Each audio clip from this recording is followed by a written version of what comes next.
The story is basically around a Jew young boy.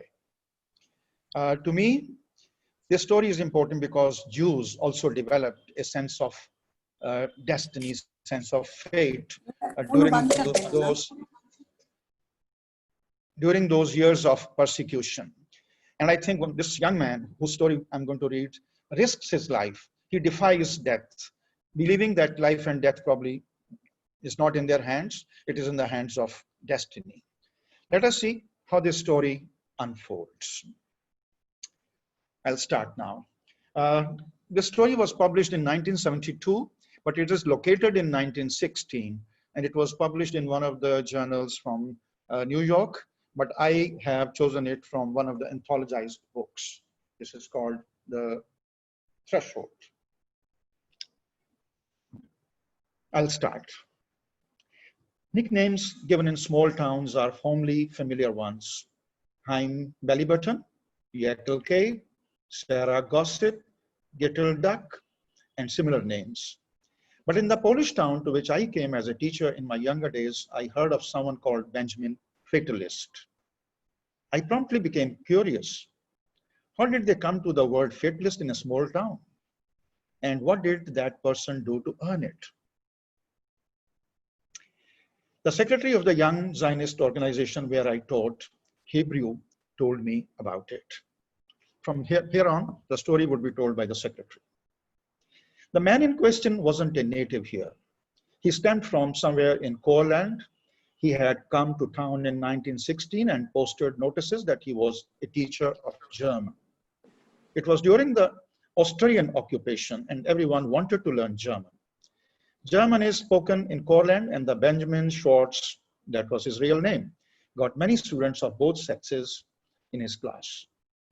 Just as the secretary was talking, he pointed out to the window and exclaimed, "Oh, there he goes now."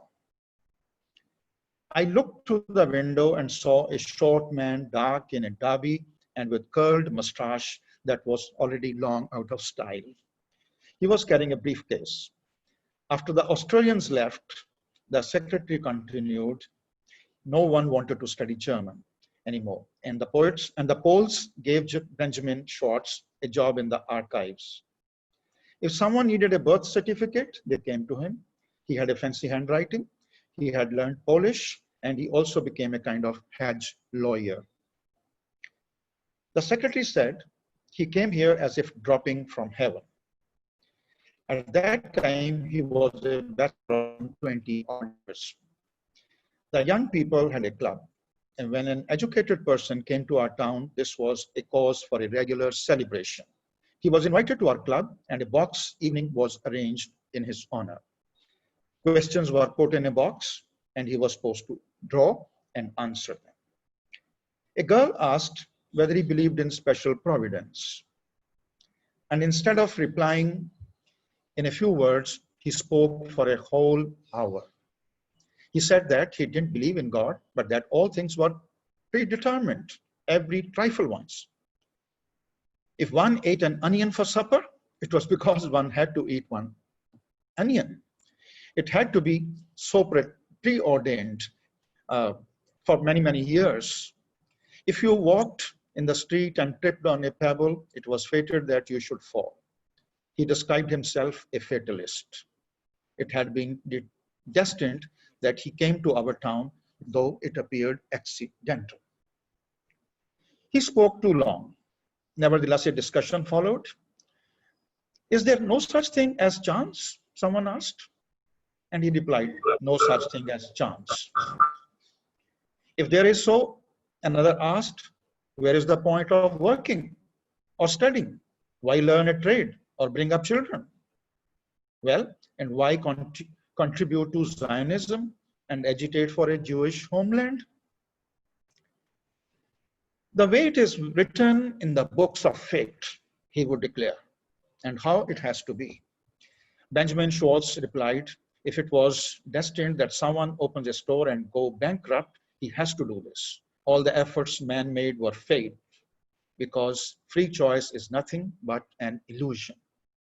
The debate lasted well into the night, and from that time on, he was called the fatalist. A new word was added to the town's vocabulary. Everyone here knows what a fatalist is, even the beadle of the synagogue and the pool house attendant. I'll just skip a paragraph. Now listen to this. There was a girl among us, Haley Mintz, a pretty girl, active in our movement, a daughter of a wealthy man. Her father had the biggest dry store goods in his town, and all the young fellows were crazy about her. But Haley was choosy. She found something wrong in everybody. She had a sharp tongue, what the Germans call Schlagfertig. If you said something to her, she came right back to you with a sharp and cutting retort. When she wanted to, she could ridicule a person in a clever, half-joking way. The fatalist fell in love with her soon after he arrived. He wasn't at all bashful. One evening, he came up to her and said, "Haley, it is fated that you marry me. And since that's so, why delay the inevitable?" He said this aloud so that everybody could hear, and it created an uproar. Haley answered, "It is fated that I should tell you that you are an idiot and that you have got lots of nerve besides. I'm saying it, you will have to forgive me. It's all preordained in the celestial books a billion years ago that I'm not yours." Not long afterwards, Haley became engaged to a young man from Rubizobov, the chairman of Pole Zion there. The wedding was postponed for a year because the fiancée had an older sister who was engaged and who had to be married first. The boys chided the fatalist, and he said, "If Haley is to be mine, she will be mine." And Haley replies, "I'm to be Rubinstein's, not yours." That's what fate wanted. One winter evening, the discussion flared up again about fate, and Haley spoke. "Mr. Schwartz, or Mr. Fatalist, if you really believe in what you say, and you are willing to play even Russian roulette, then I have a game for you, which is more dangerous." I want to mention here that at that time, the railroad didn't reach our town yet. It passed 2 miles away. It never stopped there at all. It was a train from Warsaw to Lwów. Haley proposed to the fatalist that if he lies down on the rail a few moments before the rail passes over, then she argues that it is fated that, but she argued, if it is fated that you live, you will live and have nothing to fear. However, if you don't believe in fatalism, then it's your fate. We all burst out laughing. Everyone was sure that fatalist would come up with some pretext to get out of it. Lying down on the tracks meant certain death. But the fatalist said, "This, like Russian roulette, is a game, and a game requires another participant who must risk something too." He went on, "I lie down on the tracks as you propose, but you must make a sacred vow that if I should live, you will break your engagement with Rubinstein and marry me." A deadly silence fell over the hall. Haley grew pale, and she said, "Good, I accept your conditions. Give me your sacred vow on it," he said. And Haley gave him her hand and said, "I have no mother. She died of cholera, but I swear on her soul that if you will keep your word, I'll keep mine. If not, then let my honor be stained forever. You can spit in my face if I break the vow." I'll make it short. Everything was settled that evening. The train would pass our town around 2 in the afternoon. At 1:30, our whole group would meet at the tracks, and the fatalist would demonstrate whether he was a real fatalist or just a braggart. We all promised to keep the matter secret, because if the elders had come to know of it, there would be a terrible mess. I didn't sleep a wink that night, and as far as I know, none of the others did. Most of us were convinced that at the last minute, the fatalist would have second thoughts and back out of it. Some also suggested that when the train came quite near, they would start to drag him. They'll take him away from by force. Well, but all this posed a gruesome danger. Even now, I speak of it, a shudder runs through me. The next day, we all got up early. I was so scared that I couldn't even have food for breakfast. The whole thing might not have happened if we hadn't read Lermontov's book, where, again, one person who was a fatalist, he dies. Not all of us went there. There were only 6 boys and 4 girls, including Haley Mintz. It was freezing cold outside. The fatalist, I remember, wore a light jacket and a cap.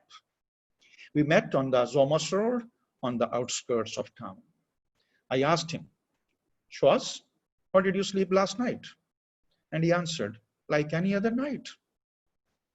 You actually couldn't tell what he was feeling.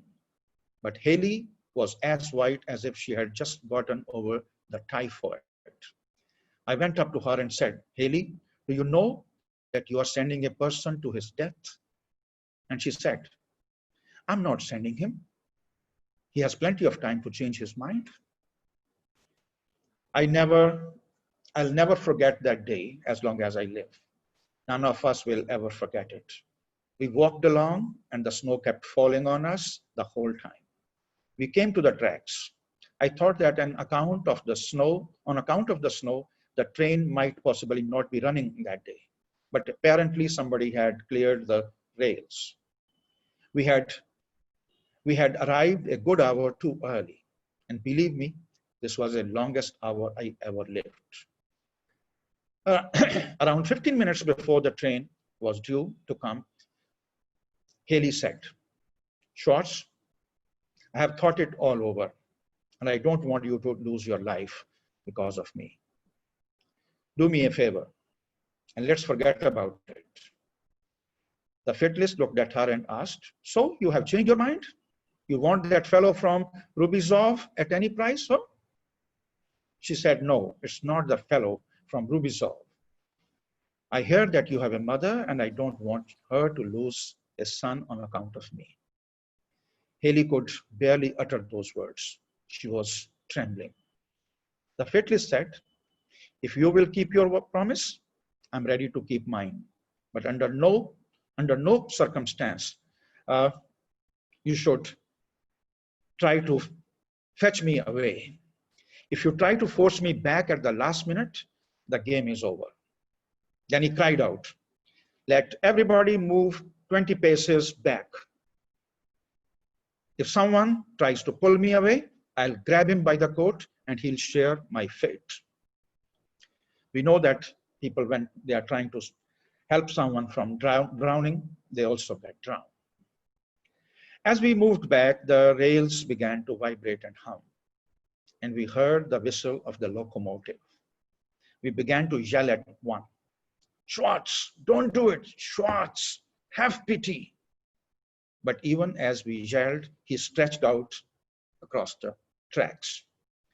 There was then just one line of tracks. One girl fainted. We were sure that in the second we would see a person cut into half. I can't tell you whether I went through in those few seconds. My blood literally began to seethe from excitement.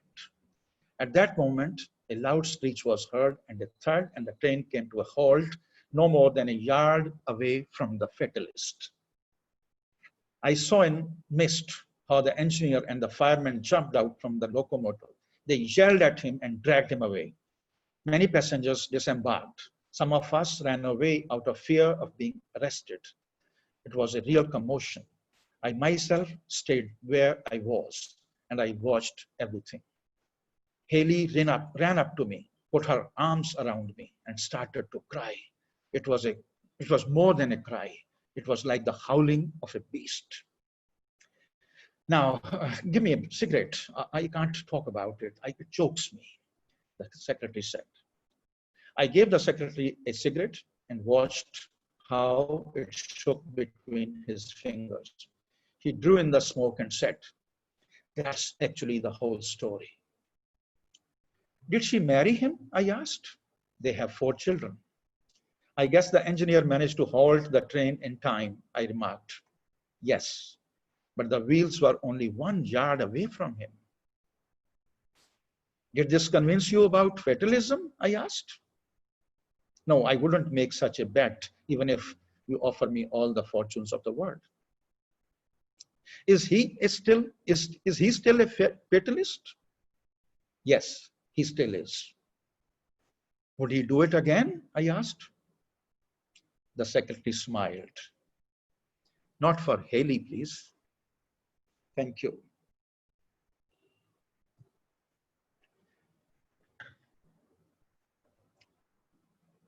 Thank you. Thank you so much, sir, for that wonderful story. Although I had read it earlier also, because I really like this writer, singer. And कहानी की setting देखो तो काफी लगता है कि हिंदुस्तानी point of view चल रहा है इसमें कि हिंदुस्तानी बहुत कहते हैं ना कि जो होना है वो हो ही जाना है, आप जो मर्जी कर लो. अरे, you have muted yourself, sir. Yes, I don't know, and somebody else did. Okay. I think that's the reason I read this story, because that's the way Indians think and they act like that. हाँ, तो आपके लिए तो एक comment आ भी गया है. Excellent, got goosebumps. I don't know who this is. कोई ID है 5B4 something. Okay, yeah. So thank you so much, sir. Thank you. And also one of my favorite writers, Guruptesh. So wonderful. I'm so glad you read it and brought all these memories back of reading all this, you know, Yes. wonderful, because the stories just create that atmosphere of this very, very conservative, typically Jewish, Polish, whatever, Yes. you know, Yes. life. But And I think so the humor at the last, yeah, the humor at the last is just yeah, wonderful. yeah. When I'm he says glad he would not do you it just again sort of for reminded Haley. me of all those when I just completely devour this writer because I liked him so much. Yeah. Yes, he Thank is. you. He is right. That was Thank you. great. So Thank you on to very the second one. Gurpratap, now we have Nick, Mrs. Nair. Mrs. Nair. I hope she's here.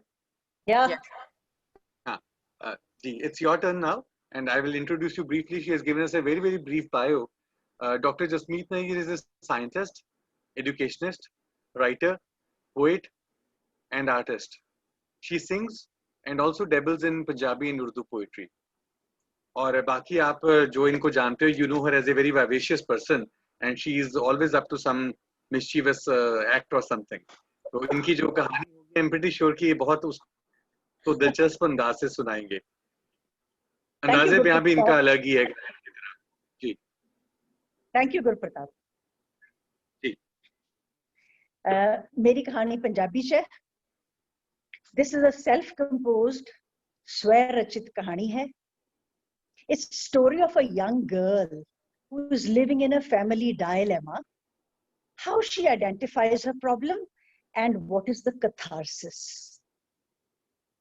मैं निक्की जही सा पतली सुक्की तेज भजन ते खेडन वाली मैं किसी ਨੂੰ ਕੁਝ ਨਾ ਕਹਿੰਦੀ ਪਰ ਬਸ ਖਾਣੇ ਵੇਲੇ ਮੈਨੂੰ ਸਭ ਤੋਂ ਵੱਧ ਚਾਹੀਦਾ ਹੁੰਦਾ ਸੀ ਮੈਂ ਖੇਡਦੀ ਥੱਕ ਜਾਂਦੀ ਤੇ ਕਿਤੇ ਵੀ ਸੌ ਜਾਂਦੀ ਕਦੇ ਦਰੀ ਤੇ ਕਦੇ ਸੋਫੇ ਤੇ ਤੇ ਕਦੇ ਮੰਜੇ ਦੇ ਥੱਲੇ ਇੱਕ ਵਾਰੀ ਤਾਂ ਮੈਂ ਲੱਭੀ ਹੋਈ ਨਾ ਸਾਰਾ ਘਰ ਹੰਬ ਗਿਆ ਮੈਨੂੰ ਲੱਭ ਲੱਭ ਕੇ ਮੈਂ ਉੱਪਰ ਵਾਲੀ ਬਰਸਾਤੀ ਚ ਰਜਾਈਆਂ ਦੇ ਵਿੱਚੋਂ ਲੱਭੀ ਸੀ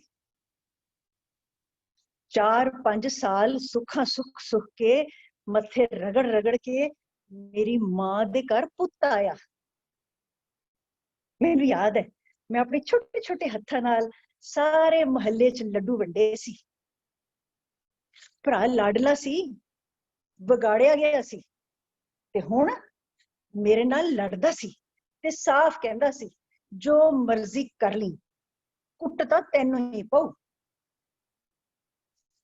ਹੁੰਦਾ ਸਾਰੀ ਕੁੱਟ ਮੈਨੂੰ ਮਾਰ ਮੈਨੂੰ ਪੈਂਦੀ ਤੇ ਮੈਂ ਮਾਰ ਖਾ ਕੇ ਰੋਂਦੀ ਮੇਰਾ ਸੱਚ ਵੀ ਝੂਠ ਮੇਰੀ ਕੋਈ ਗੱਲ ਨਾ ਮੰਨੀ ਜਾਂਦੀ ਮੇਰੇ ਨਾਲ ਬੇਇਨਸਾਫੀ ਹੁੰਦੀ ਤੇ ਮੈਂ ਰੋ ਰੋ ਕੇ ਖਾਣਾ ਛੱਡ ਕੇ ਜਾ ਕੇ ਦਾਦੀ ਦੇ ਸਿਰਾਂਦੀ ਸੌਂ ਜਾਂਦੀ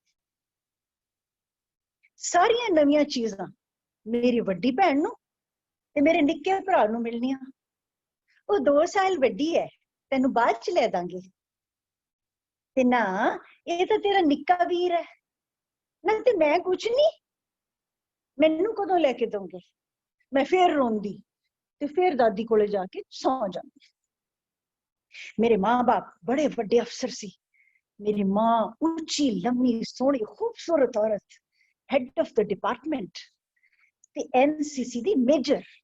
शूटिंग रेंज ते कोई ओदा मुकाबला नहीं सी कर सकदा। बड़ियां बड़ियां परेडां दी आगू भी हुंदी सी। ते सुनिया है कॉलेज दे मुंडे खड़े हो के वेखदे सी कि इधरों मैडम सिंह ने लंघना है। Excellent, efficient and a full disciplinarian घर विच भी। मेरे मां बाप दी जोड़ी ते प्यार बड़ा ही मिसाली सी। पता ऐदां दियां जोड़ियां उपरों बन के आंदियां। मैं ऐसे ही माहौल च बड़ी हुई, वांझी, अंदरों अधूरी अधूरी। ते फिर मैं यूनिवर्सिटी पुज गई। मैनू यूनिवर्सिटी बहुत चंगी लगदी। मैं उत्थे सारा कुछ करना, साइंस दी पढ़ाई भी, स्पोर्ट्स भी, आर्ट्स, म्यूजिक, थिएटर ते कई बारी मैनू इनाम भी मिलते सी। जदों मैं घर परतना मेरा उक्का ही जी ना करना घर जाण नूं ते सासा मेरा साइकिल होस्टल वाल नूं मुड़ जांदा। हाय मैं घर क्यों नहीं जाना चाहती? की होया मैनू? मैं अंदरों अधूरी अधूरी खाली खाली क्यों रहनी आ? पता नहीं क्यों। डिपार्टमेंट दियां सारियां कुड़ियां रोटी लेके आउंदियां सी, मैं बिना रोटी दे। मेरी मां ने कहना ब्रेड जैम लगा लो, टिफिन में डाल के ले जाओ। मैं कदे ना ले जाना ते सहेलियां दे खाने चों ठुंगा मारनियां। इंदिरा दा खाना बहुत स्वाद हुंदा सी। मैं अक्सर ओदे टिफिन चों खा लैंदी सी। एक दिन इंदिरा ने मैनू कह ही दिता, तू रोज मेरा खाना खा जानी है, मैं भुखी रह जानी हां। मैं क्या Indira, I am very sorry. ओनू तो शायद ना मेरा चेहरा देख के तरस आ गया। कहंदी चलो कोई ना, सारियां कुड़ियां संडे नू मेरे घर आ जाना, मम्मी कड़ी चौल बनाऊगी। होस्टल दियां कुड़ियां नाल मैं भी पहुंच गई। इंदिरा उच्ची लम्मी सी ते ओ माय गॉड ओदी मम्मी होर भी उच्ची लम्मी, दंदासे वाले बुल, सोने दी बटन टेक, लंबा सूट, पूरी बोबो जी। आओ कुड़ियों कह के उन्हें मैनू जफ्फी पा ली। मेरे तां जमीन चों तुड़ तुड़ी पैरां चों चढ़ के दिमाग नूं चढ़ गई। पता नहीं मैनू की हो गया, मैं रोई जावां। मैं जफ्फी होर कस ली पर मेरा रोना बंद ना होवे। मेरियां सहेलियां कहंदियां है पागल, तेनू की होया, तू तो कदे रोंदी ही नहीं। कुछ नहीं कह के मैं अखा पूंझ लियां। वापसी ते दूर दुराडे सैक्टर तो सर्दियां दी धुप च मैं हौली हौली सरकदी साइकिल चलाउंदी ते रोंदी आई। 15 सैक्टर दे पेट्रोल पंप ते रुक के उत्थे लगी टूटी ते मैं मुंह धोता। सर्दियां दी धुप च सुक्के अथरुआं नाल मेरा तां चेहरा धारीदार होया पिया सी। चुन्नी नाल मुंह पूंझिया, 4-5 लम्मे लम्मे साह खिंचे ते घर वल परत गई। भज के बाथरूम च वड़ गई ते फिर अखां च छिट्टे मारे ते शीशा तक्या। मैनू की होया है? हाय हाय मैनू की हो गया? शीशे दे अंदर मेरा प्रतिबिंब ने शीशे चों मैनू लंबे पलां तक तक्या ते फिर शीशे विचली मैं ने जवाब दिता, मर जानिए, अज तेनू किसे ने असली जफ्फी पाई है। हाय हाय ना मैनू कदे किसे, मैनू कदे मेरी मां ने जफ्फी नहीं पाई, कदे कलावे च नहीं लगता। हाय ओए रब्बा, यही हुई गल है, क्यों मैं अंदरों खाली खाली अधूरी अधूरी रहनी आ। हैं मैं रात नू सुत्ती भी ना ते मेरा दिमाग उधेड़ पुंज पै गया। इसे ट्रांस विच मैं अगले दिन यूनिवर्सिटी वाल नू चल पई। साइकोलॉजी डिपार्टमेंट मेरे डिपार्टमेंट दा लागला डिपार्टमेंट हुंदा सी। उत्थे मेरे दोस्त भी बड़े सन ते मैं कई बारी उन्हां दे प्रोजेक्ट भी करा देने। मैनू सब्जेक्ट च बड़ा ही इंटरस्ट सी। अज उत्थे वक्री चहल पहल देखी, कुछ नवे चेहरे भी सी। मेरे दोस्त कहंदे आजा बड़ा ही वधिया सैमीनार है। मैं भी तो दिमागी खलबलाहट च सी, दुचित्ते मन च सी। मैं प्रैक्टिकल छड़ के सैमीनार रूम च जा वड़ी। बड़ी वधिया वक्ता ऐ पूरी सरोजनी नायडू वर्गी ते सैमीनार मैनू तो जिवें मेरी कशमकश दा जवाब मिल गया होवे। I was suffering from middle child syndrome. Middle child syndrome ਦਾ ਅੱਖਰ ਪਹਿਲੀ ਵਾਰ ਸੁਣਿਆ ਤੇ ਮੈਂ ਉਹਦੀ ਬੁੱਕ ਪਿਕਚਰ ਸੀ। ਪੂਰੀ ਡਿਸਕ੍ਰਿਪਸ਼ਨ ਚ ਮੈਂ ਫਿੱਟ ਹੋ ਗਈ। ਮੈਂ ਵਿਚਕਾਰਲੀ ਸਾਂ ਨਾ ਘਰ ਦੀ ਨਾ ਘਾਟ ਦੀ। I felt cheated. ਮੇਰਾ ਪਰਿਵਾਰ ਮੇਰੇ ਨਾਲ ਇੰਜ ਕਿਉਂ ਕਰਦਾ ਹੈ? ਤੇ मैं सब तो वधिया भी हाँ, फिर भी क्यों? मेरा परिवार हुण मैनू व्यो वर्गा लगन लग पिया। अंदरों अंदरी मैं एक विद्रोह च आ गई, a rebel attitude। मेरे अंदर दा विद्रोह एक ठंडी धीमी अग वांगू सुलगदा रहिंदा, एक ठंडे ज्वालामुखी वांगू। ते मैं बड़ी इंडिफरेंट हो गई। मेरी चुप्पी, मेरा रवैया, मेरिया अखां दी उदासीनता बड़ी बारी मेरे मापियां नूं सवाली लगदी सी। मेरा दिमाग हल तलाशदा, मेरा दिल दुखदा ते हुण मैनूं अपनी मां ते रश्क भी नहीं सी आउंदा। 2 साल बीत गए। मेरे अंदर दा गुस्सा हुण मेरी ताकत बन गया ते मैं अनजाने ही ये सारी ताकत यूनिवर्सिटी दी कारगुजारी वल धक दित्ती। पता ही नहीं लगा ते हुण मैं फटे चकते, मैं सारे रिकॉर्ड तोड़ मारे। कई बारी तो मैं घर आके दसना ही ना कि मैं नवा रिकॉर्ड कायम करके आई हाँ, की फायदा? I was just 20। 20 साल दी उम्र की हुंदी है, कच्ची उम्र कहंदे ने इहनूं। ते फिर एक दिन मम्मा मैं टूर्नामेंट जित लिया, मैं बड़ी थकी हाँ, मैनू भुख भी बड़ी लगी है, मम्मा प्यार करो। मैं इको ही साज बोल गई। मेरी मां ने हस के कहा वेरी गुड, मैं तुहानू गरम गरम दूध देनी आ, तुसी पी के सौ जाना। मम्मा प्यार करना बेटा, आई एम बिजी, तुसी चलो। मैं प्यार दी भुखी अपने पापा दे कमरे च जा वड़ी। पापा जी मैं टूर्नामेंट फतेह कर लिया है, मैनू प्यार करो। मेरा पापा बड़ा अफसर सी ना, फाइलां घर भी देखदा सी। उन्होंने ऐनक उतार के रखी, उठ खड़े होए, शाबाश दित्ती, मैनू जफ्फी पाई, थपथपाया ते बड़े लखनवी अंदाज च बोलदे हुंदे सी। ओह कहंदे जब चाहे ले लो, आप ही का तो है। मैं सवाली निगाह नाल अपने पापा नू तकिया। अच्छा ते फिर पहला कित्थे सी? नाले एक बच्चे नू प्यार मंगना पैंदा है। हाँ। मैं बंद कमरे च, हुण मैं हमेशा बंद कमरे च जाके रोना ते शीशे नाल गल्लां करनियां। पढ़े लिखे मां बाप भी इस तरह दे हुंदे ने? मेरी मां इस तरह दी क्यों है? She is a complete accomplished woman, पर प्यार क्यों नहीं करती? मिलापड़ी क्यों नहीं है? मैनू याद नहीं मैं कदे अपनी मां दी गोदी च सिर रखिया होवे जां उन्हें कदे मेरियां गल्लां पट के मेरा चेहरा चुम्मिया होवे। मैनू नहीं याद। This is missing. ते शीशे विच खड़ी मैंने ठा जवाब मारिया मेरे मुंह ते। शीशे विच लो मैं बोली जे नहीं है तो नहीं है, तू कर ले। हाय हाय हाय, ये गल तां जिवें मेरे दिमाग दिल जिगर च फिट हो गई। It was like the missing piece of a jigsaw puzzle। हाँ जे नहीं मिलिया तो नहीं मिलिया, मैं करांगी। मेरे कोल तां सारा जहान है।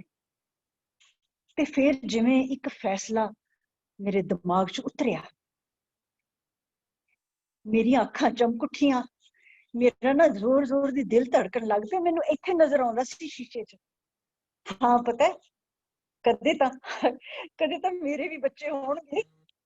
मैं उन्होंने बहुत प्यार करांगी, मैं लाडियां पाडियां गलवकड़ियां शरारतां जफियां पप्पियां मैं सब कुछ करांगी। फिर की होया जे मैनू नहीं मिलिया, मैं देंगी। मेरे अंदर दा अधूरापन जिवें अपनी दिशा बदल के होवे। ते फिर समय दा चक्का ते मेरे दो सोहने सोहने बच्चे, मैं तो घर भर दिता गलवकड़ियां चुम्मियां चट्टियां पप्पियां छप्पियां प्यारियां लाडियां पाडियां चुम्मियां करके।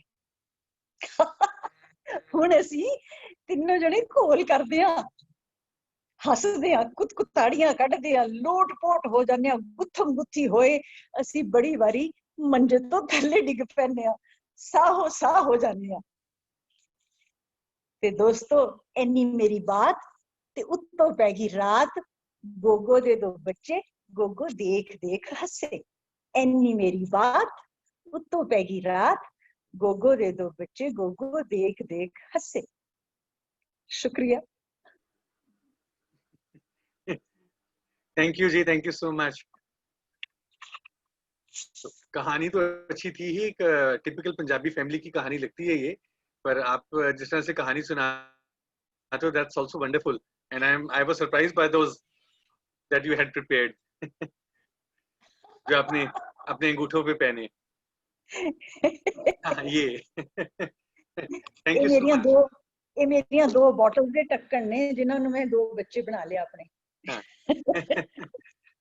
ठीक, अच्छा ये बताइए कि ये कहानी आपने सोच के लिखी कि कोई इंसिडेंट भी हुआ था इसके साथ का?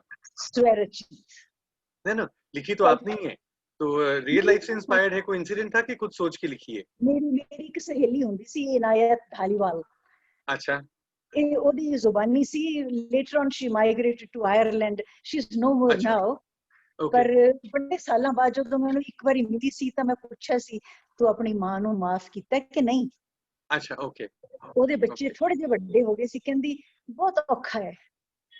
ਤੇ ਫਿਰ ਮੈਨੂੰ ਇਹ ਵੀ ਬਾਅਦ ਚ ਪਤਾ ਲੱਗਾ ਸੀ ਕਿ before her mother passed she had gone and made peace with herself and her mother। okay, that's so nice to hear, क्योंकि आमतौर पे ऐसा होता नहीं है and you have to be really mature to strike a bargain of peace।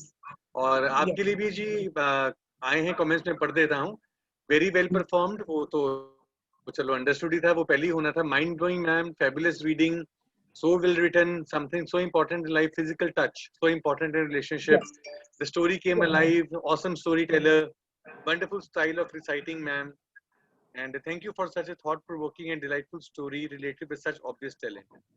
Thank please you। do repeat the dose at the first opportunity। तो ये सब आपके लिए आए हैं जी comments of praise। Thank you so much। Thank you so much, thank you so much। and I now invite our third reader for today, that is Gayatri Gill। Gayatri, आप हो यहाँ पे? Yes, good evening everyone, I'm here। आपको अपना video on करना पड़ेगा because I can't see you। My video is on। अच्छा, video तो हाँ, now I see you, now I see you। हाँ। So Gayatri is today our third reader in this series, and she is a producer, scriptwriter, story editor, and co-founder of Swastik Productions Mumbai, with over 15 years of writing and production experience across television, digital, animation, and documentary formats। Her debut collection of short fiction titled The Day Before Today, published by Speaking Tiger, has won much critical acclaim। She has 2 children, 2 dogs, and enjoys her morning tea brewed with tales of the dark kind। And today she will be reading from a few episodes from her own book, The Day Before Today। So over to Gayatri now। Good evening everyone, I'm Gayatri and I'm going to be reading one story from my book, which is called The Day Before Today।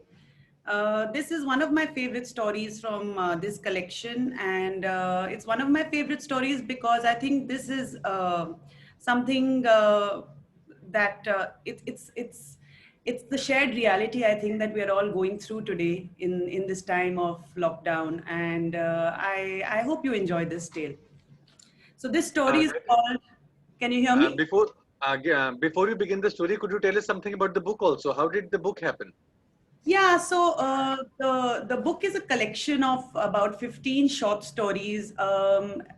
They've been written during the lockdown, and They are like you just said, the stories are all slightly dark. They have a twist at the end of the tale, and in a way, I think that they've come from the experiences that I and friends of mine and family have had during the lockdown. And I think the resonance that they've found is also because of, I think somewhere or the other, all of us are going through a very peculiar experience the world over. So the stories have come from that, but I've tried to make it a little more dark or entertaining, so that it's not just about COVID. It's a little more than that. So when you get the stories, you can read them and tell me what you think.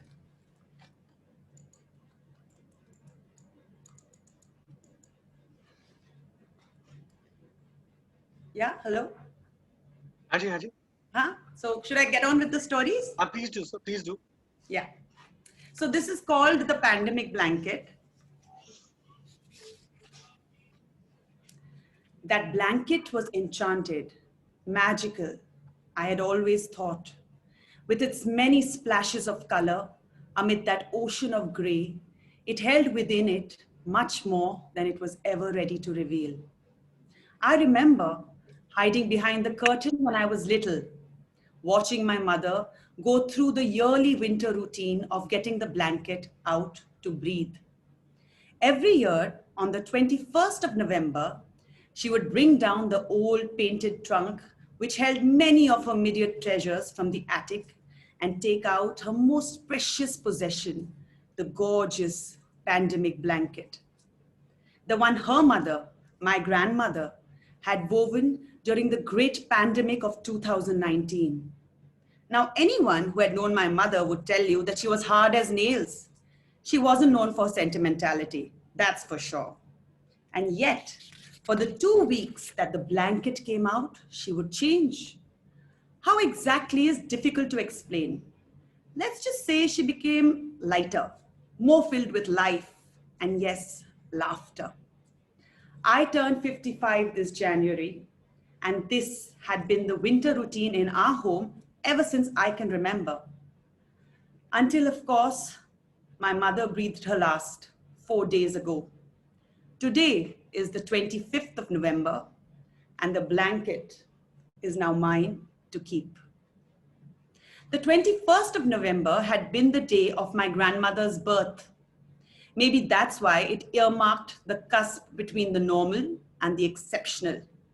For in those 2 glorious winter weeks each year, my mother, otherwise quite the disciplinarian, abandoned all rules and let the whole family live free. Do whatever you want, she said. This 2-week special rule applied to everything, from the food we ate, to the time we slept, to the work we did.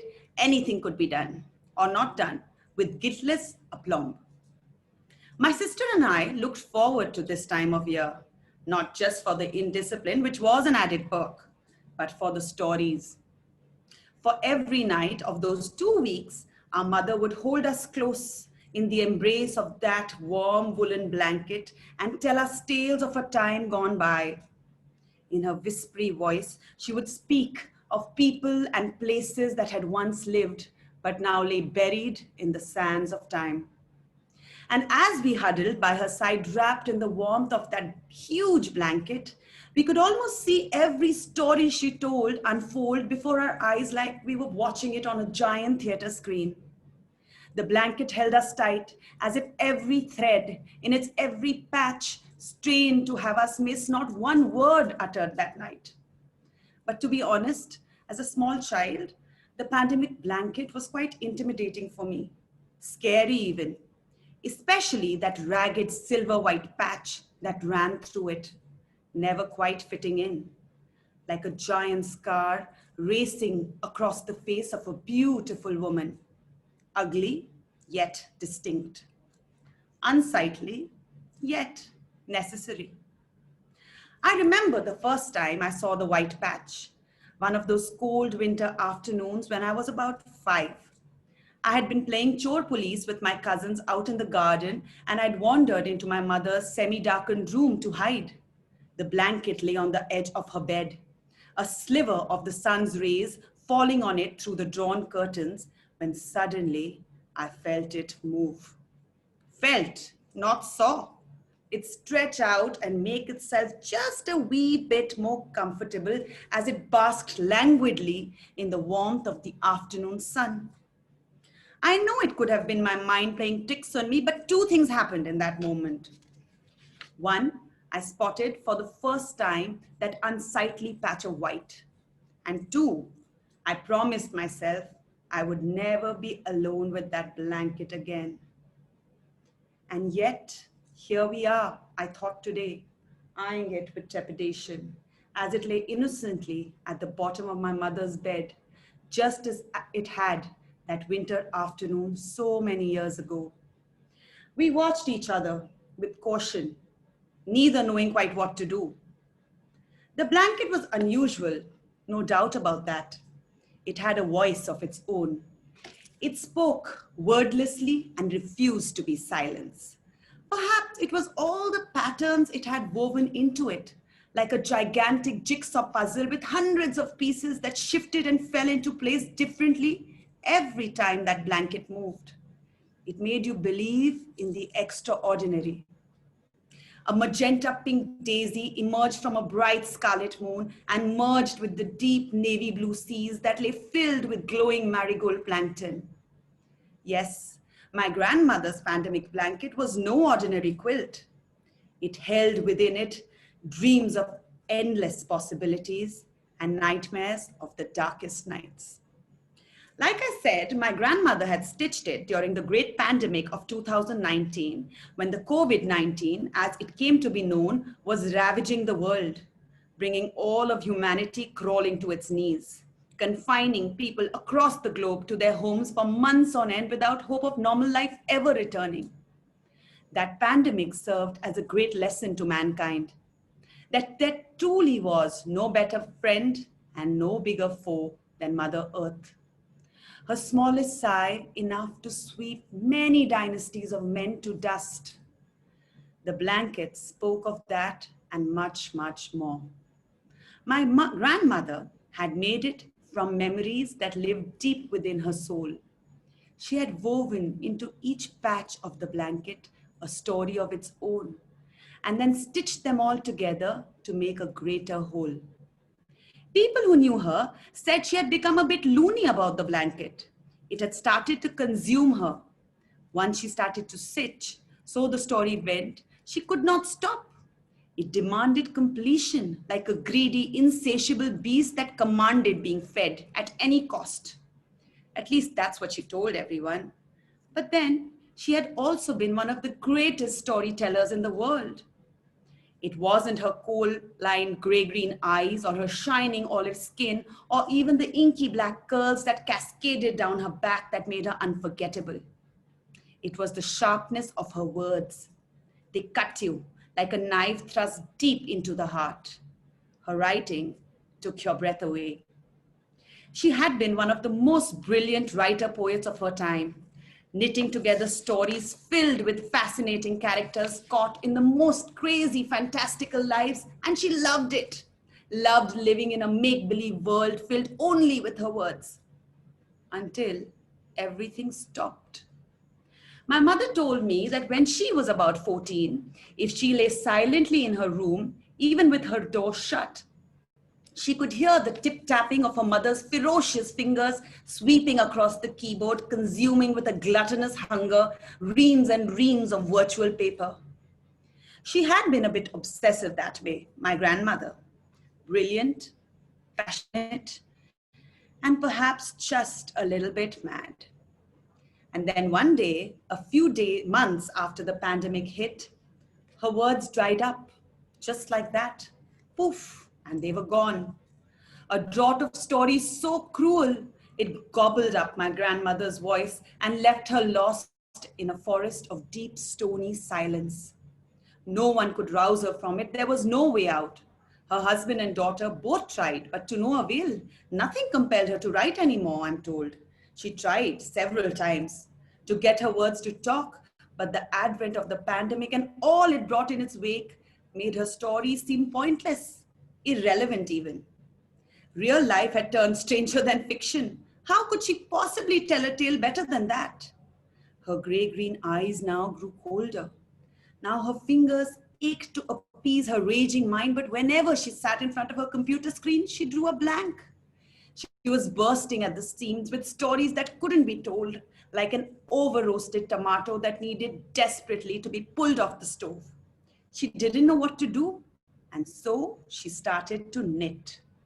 Savagely, she knitted with the yarn her mother had left behind, stories of her past and present too, patches filled with colors, and each color held a tale of her dreams and desires and so much else.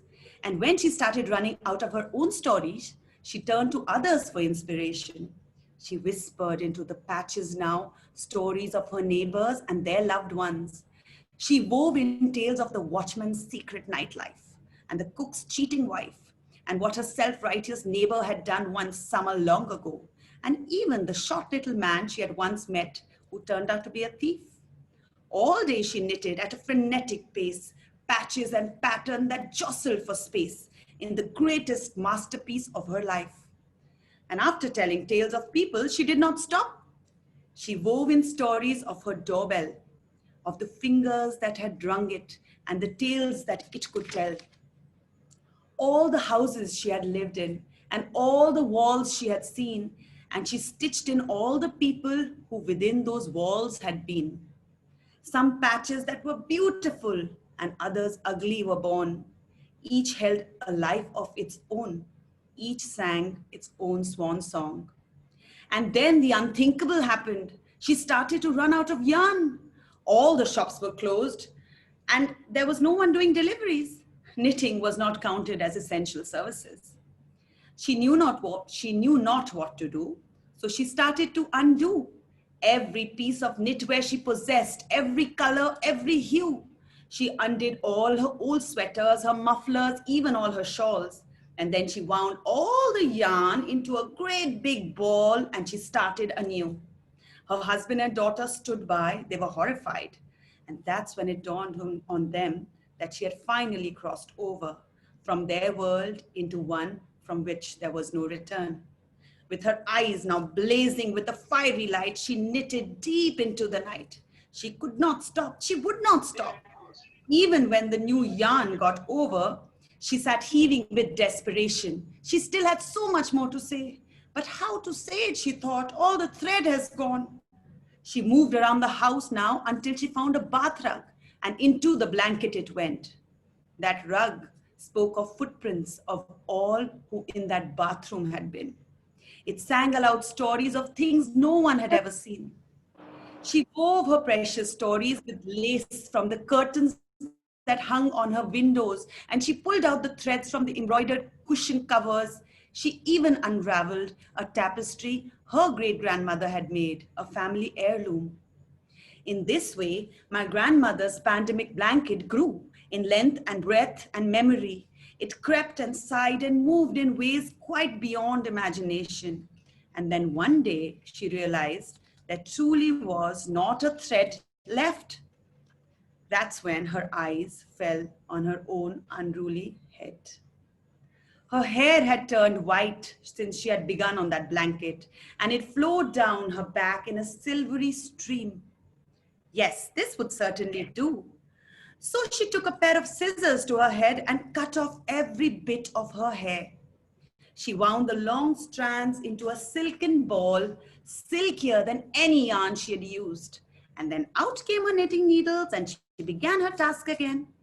That's the story we were told when we cuddled into that blanket, of all the patches and what they meant, of all the stories she had woven in.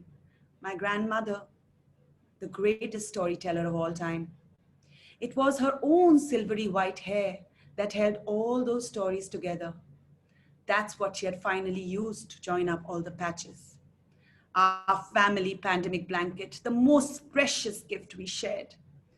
I walked slowly to the blanket, touched its every patch. It seemed to be lying quite still today. Maybe it understood that my mother had gone. I picked it up and I wrapped it around myself. And as I did, I heard it speak to me. I heard it whisper words of comfort. I knew then what I had to do. I had to keep it safe for my kin, for the generations that would come after me, for it held within itself all the stories of us and who someday we may be. The blanket held me, and I slipped gently into its embrace. The white patch that had seemed ugly and out of place, transforming now into the lifeline with which the blanket breathed. This is based on a true story, and this is one patch from one such pandemic blanket. Yeah, thank you.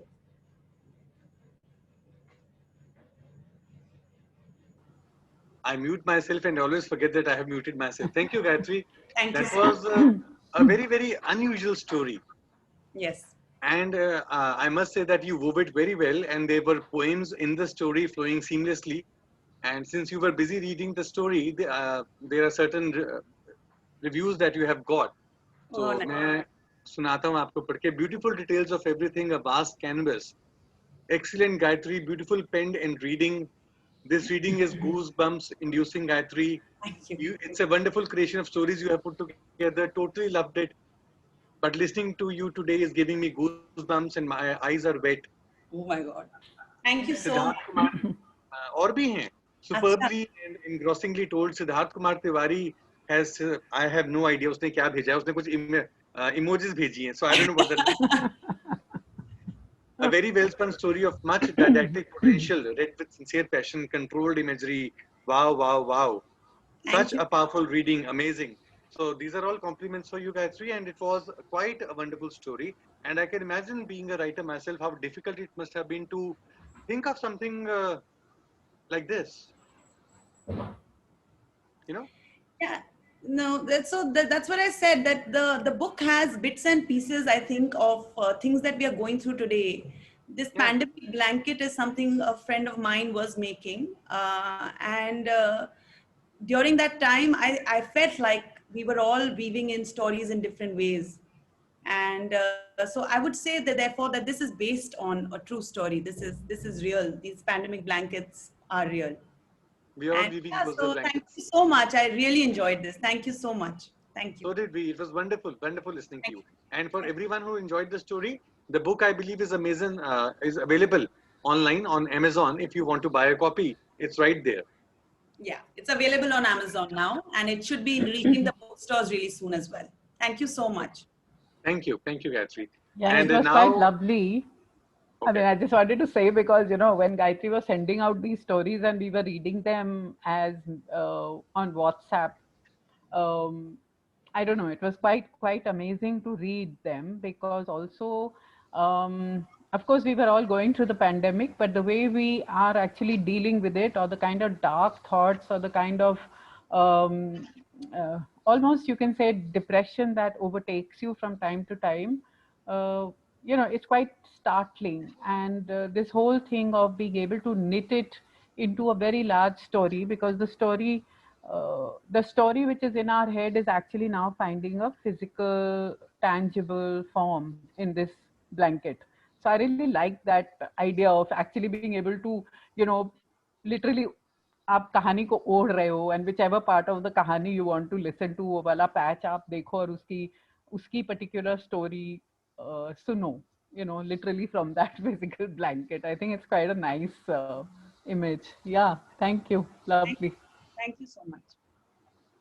Thank you, Gayatri. And now we move on to the last reader that we have today, Rubal Tuli. Rubal, could you put on your video, please?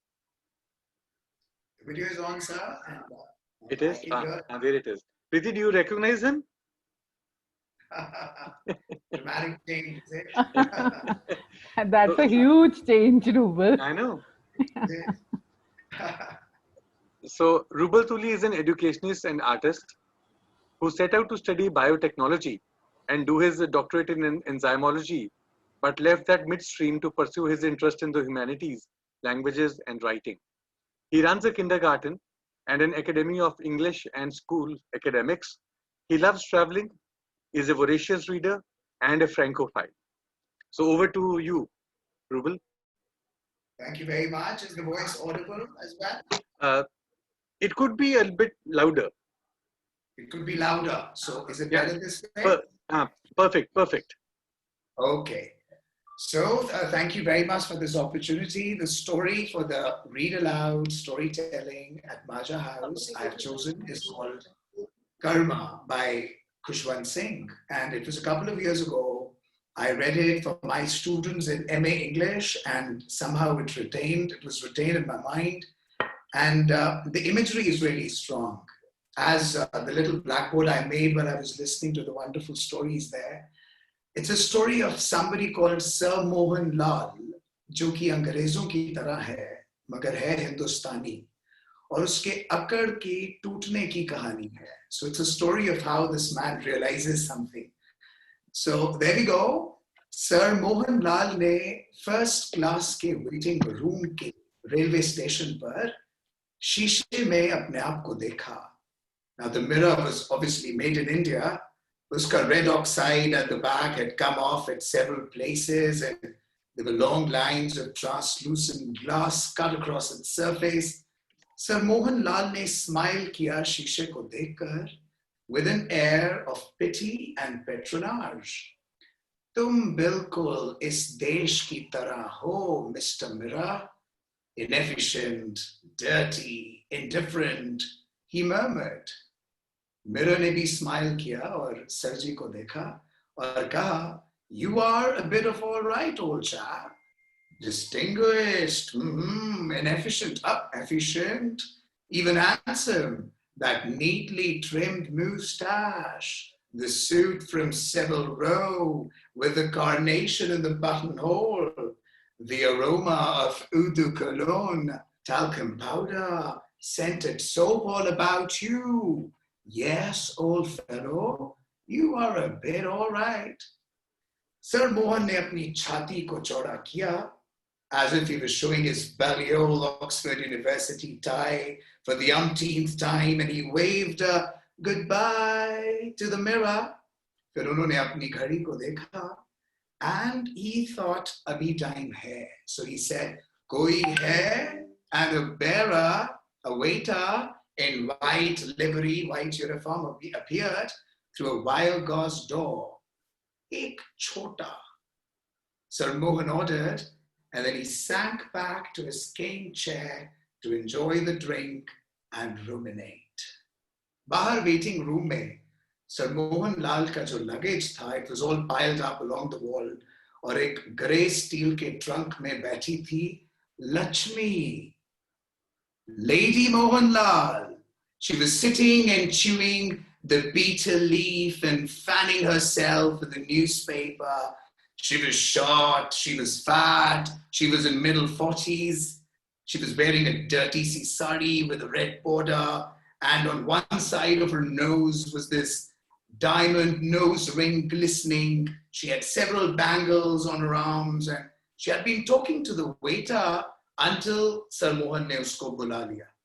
और जब waiter चला गया तो lady Mohanlal ने coolie को बुला लिया. अरे भैया, जनाना वाला डब्बा कहाँ है? मैडम वो प्लेटफॉर्म के एंड में है बीबी जी. Then the coolie flattened his turban to make a cushion. He hoisted the steel trunk of the lady, put it on his head, and the lady ambled behind the coolie. तो रास्ते में lady ने एक hawker को देखा और अपने steel के पान के डब्बे को, she filled it up, she replenished it, and then she sat down on the steel trunk and she started talking. यहाँ पर भैया गाड़ियां, ये ट्रेन इतनी ही रश वाली होती हैं. बीबी जी आजकल तो बहुत रश है, मगर कोई बात नहीं, आपको जनाने डब्बे में सीट मिल जाएगी. चलो फिर खाने का टाइम हो गया, कुछ खा लेते हैं.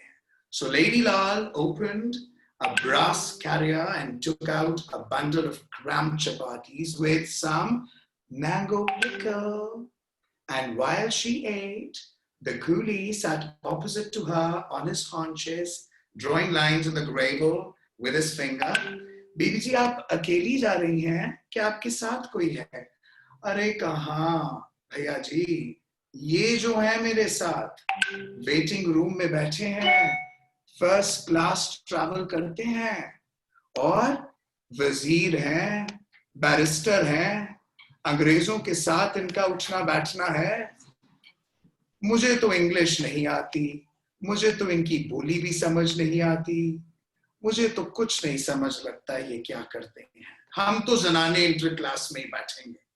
Then Lakshmi was chatting away merrily. She was fond of a little gossip, but she had no one to talk at home. Her husband never had any time to spare for her. She lived in the upper story of the house and he on the ground floor. He did not like her poor, illiterate relatives hanging around his bungalow, so they never came. He came up to her once in a while at night, stayed in for a few minutes, but he just ordered her in an anglicized Hindustani, and she obediently obeyed passively. But these nocturnal visits had, however, borne no fruit. तब signal हुआ और गाड़ी के चुप चुप चुप चुप चुप करने की आवाज आ गई। Lady Lal ने फटाफट अपना खाना खत्म किया. She got up and she was even licking the stone of the mango pickle. Then she emitted a long dakar, a belch. And then she went to the public tap and she rinsed her mouth. And then she washed her hands. And then she dried her mouth and another dakar, another belch. And then she took the loose end of her sari and then she wiped her face. And then she thanked God, ke shukriya Prabhu, kya badhiya khana de diya. Now the train steamed in and Lakshmi found herself facing Kali Zanana Wala Dabba. The rest of the train was all packed. Then she took her heavy, squatty frame through the door and she found a seat next to the window. Then she took out 2 anna, the currency from her loose end of the sari, and gave it to the coolie and allowed him to go. फिर उसने अपने पान का डब्बा खोला और अपने मुंह में पान properly thrust in किया जब तक कि दोनों गाल उसके गोल गोल ना बाहर आ जाए. पान में इलायची थी, पान में सुपारी थी, पान में white paste थी. Then she rested her chin on her hands and she sat idly gazing at the jostling crowd on the platform. फिर जब ट्रेन आई, हमारे सर मोहन लाल को तो बोला ऐसा है ना, कोविड में जो लातें पड़ रही है ना लोगों को, तेरे को सरकारी पैसा आ रहा है ना. So I hope you can hear me. So now Sir Mohan Lal was all quiet, he was all relaxed, वो बैठे थे, and वैसे भी उन्हें लगता था ये जो excitement है, ये जो bustle है, ये जो हरी हरी हरी हरी वाली हरकतें हैं, these are all the features of poorly bred Indians. और हमारे सर मोहन लाल तो बहुत बढ़िया से bred थे. He wanted everything tickety-boo and orderly. 5 साल इंग्लैंड में रहे थे, 5 साल उन्होंने उन्हीं के manners, उन्हीं के etiquettes, उन्हीं के attitudes को absorb किया था. He rarely spoke Hindustani, and if ever he did, only the necessary words and properly anglicized. But he fancied his English, finished and refined at no less a place than University of Oxford. He was fond of conversation, and like a cultured Englishman, he could talk for hours on any subject. Give him books, he'd talk on it, politics, people. और even अंग्रेज भी कहते थे कि sir Mohan Lal आप तो अंग्रेजों की तरह अंग्रेजी बोलते हैं. So Sir Mohan Lal, he wondered कि कहीं अकेला तो ट्रैवल नहीं करना पड़ेगा. अरे कैंटोनमेंट का एरिया है, कोई इंग्लिश ऑफिसर्स तो जरूर पास में बैठेंगे. His heart warmed up thinking about this impressive possibility of a conversation. मगर उन्होंने इंडियंस की तरह कभी ज्यादा eagerness नहीं दिखाई अंग्रेजों से बातें करने के लिए. वो तो हमेशा expressionless and matter of fact attitude रखते थे. बस विंडो के पास बैठ जाते थे और बड़े ही स्टाइल से The Times नाम का न्यूज़पेपर खोल लेते थे. Then he would fold it in such a way कि उसका टाइटल सामने वाले को दिखे. And then he would solve the crossword puzzle. Times तो अखबार ही ऐसी थी भाई, सबका ध्यान खींच लेती थी. किसी ना किसी का मन कर जाता था to borrow that. And then अगर when he would give it to somebody, maybe that somebody will look at his belly all tie, the University of Oxford. Oh, and then he could talk about the fairyland that Oxford was. वहाँ का college, वहाँ के masters, वहाँ का don, वहाँ का tutor, वहाँ के boat races, वहाँ का rugger matches. Oh my God, give me an excuse and I'll show you. So he was so excited. And then अगर ना times चले, ना tie चले, तो हमारे सर मोहन लाल अपनी पॉकेट से gold case of English cigarettes बाहर निकालते थे और कोई भी इंग्लिश जेंटलमैन ये सोचकर कि इंडिया में इंग्लिश सिगरेट्स उससे रहा नहीं जाता था. So Sir Mohan's all these thoughts were suddenly disturbed क्योंकि बेहरा ने आके बताया, बाबूजी आपका सामान फर्स्ट क्लास डब्बे में रख दिया है. So Sir Mohanlal, he started walking towards his coupe with a very studied and very careful gait. He was dismayed, however, क्योंकि डब्बा खाली था. But with a sigh of sadness, he sat down. Times की अखबार निकाली, which he had read a number of times before. खिड़की के बाहर देखा और उनके चेहरे पे smile आ गई. You know why? Because there were two English soldiers looking in all the compartments for some room. Are Angrez aa gaye, and he was so happy. And then he could see that they had their haversacks at their back and they were walking unsteadily. Sir Mohan ne socha ki inko welcome to karna padega. Chalo mana ke soldiers second class mein बैठते हैं. Englishmen तो हैं, बातें तो हो जाएंगी. Then luckily एक soldier आया, उसने compartment की window के अंदर से झांका. He surveyed the compartment और उसने देखा कि एक seat खाली थी. Hey Bill, he shouted to his friend. Then his friend, his companion came up and उन्होंने उस डब्बे के अंदर देखा, वहां पे तो Sir Mohan बैठे थे. He said, they opened the door and he said, oh, get that nigger out. He muttered to his companion, get that nigger out. And then they opened the door and they saw Sir Mohan. He was half smiling, half protesting. And then this English soldier says to Sir Mohan Lal, ye reserved dabba hai, fauji ke liye, get out, ekdam niklo. I say, get out. Now, Sir Mohan Lal, he protested. I say, surely. He tried his Oxford accent. The soldiers paused. They thought for a while, ye banda to Angrezi sound kar raha hai. But then they had their inebriated ears. They couldn't trust their ears. Udhar se engine wale bande ne apni whistle baja di, green jhanda dikha diya. So they picked up Sir Mohan Lal's suitcase and flung it out on the platform. Then followed his thermos flask. Then followed his briefcase. Then bearing and then the time. Sab kuch bahar. Sir Mohan was livid with rage. Preposterous, preposterous. I'll have you arrested. God, God. Bill and Jim, the soldiers, they paused. Unhe fir laga, ye to Angrezi lag raha hai. But then, oh, it was too much of the king's English. They were not used to that much of a Raja Rani Wali English. Keep your ruddy mouth shut, you, and get out. When he did not go out, so in soldiers' name, they picked up Sir Mohan Lal by his arms and flung it out of the train. And he reeled back, tripped on his bedding, Sir Mohan Lal, and he landed on his suitcases. Doo-doo-doo, said the soldiers. Idhar Sir Mohan ke feet dharti pe jame reh gaye, unse bola na gaya. He stayed at one of the windows of the train, and the train was quickly picking up speed. Interclass Zanana dabbe mein Lakshmi bathi thi.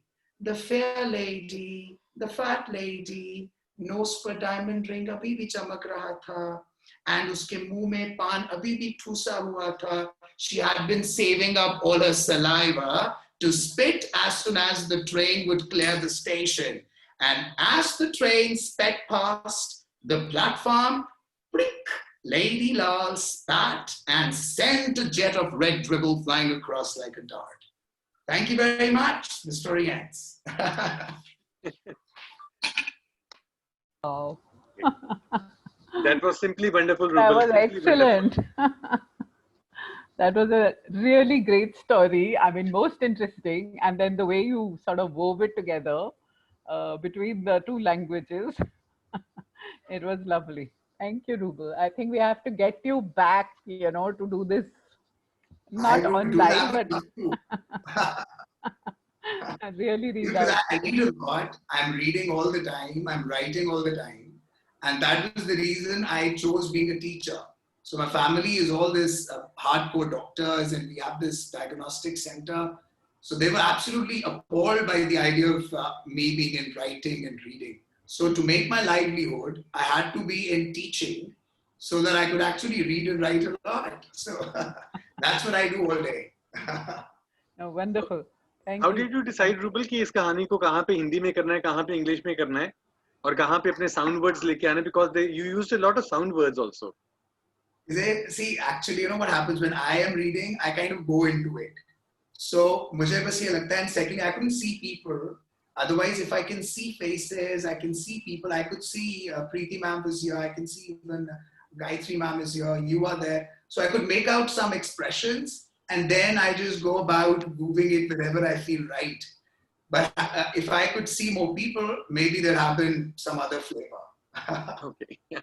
Definitely. और आपको भी मैं आपके थोड़े से comments पढ़ के सुना दूं if you have not been looking at them. And the first one is from Dr. J.K. Gulati. Lal's tale presented in creative, innovative, and dramatic way. Best narration of a wonderful story. Wow, Rubal, such wonderful story with powerful dose of drama in it, able to visualize it. Delightful, Rubal. That's for the story, not for you. Rendered in style, bravo, related with great flair, delightful, very well read out with all the melodrama. Beautiful story, beautiful message, wonderful style, and well traveled with you. So, और एक और है by Dr. Gurupdesh. Very dramatic, and the mixed language fare is very delicious, like that arm pickle that Lakshmi was relishing. Very intelligent. Thank you so much. Thank you so much for your book. That was simply fascinating. And I'm Thank sure you for the that opportunity. your students enjoy your classes. They do, they say so. And it's time to wind up now. And before we do that, I have a small announcement to make regarding our forthcoming sessions.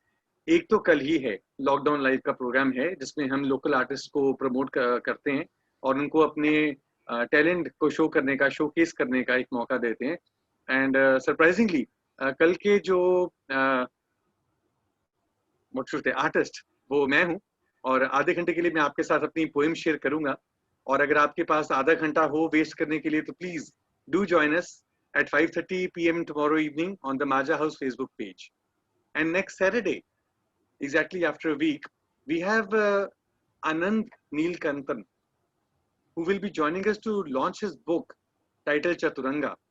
It should be simply delightful. And if you took pleasure in listening to all the stories today, you will be simply swept off your feet when you listen to Chaturanga. So do join us tomorrow and on Saturday also. And thank you so much. On behalf of Maja House, I hope that all of you had a wonderful, wonderful time with these wonderful storytellers. Their stories were as wonderful as their narration were. And I hope you will join us again. And if you would like to read some of your stories, favorite stories with us, do write to us. Thank you so much. And good night. Have a good weekend. Thank you so much. Bye-bye. Good night. Bye. Thank you, everybody. Thank you for reading. And thank you, audience, for being here and joining us today to listen to all these stories. Thank you. Thank you. Bye-bye.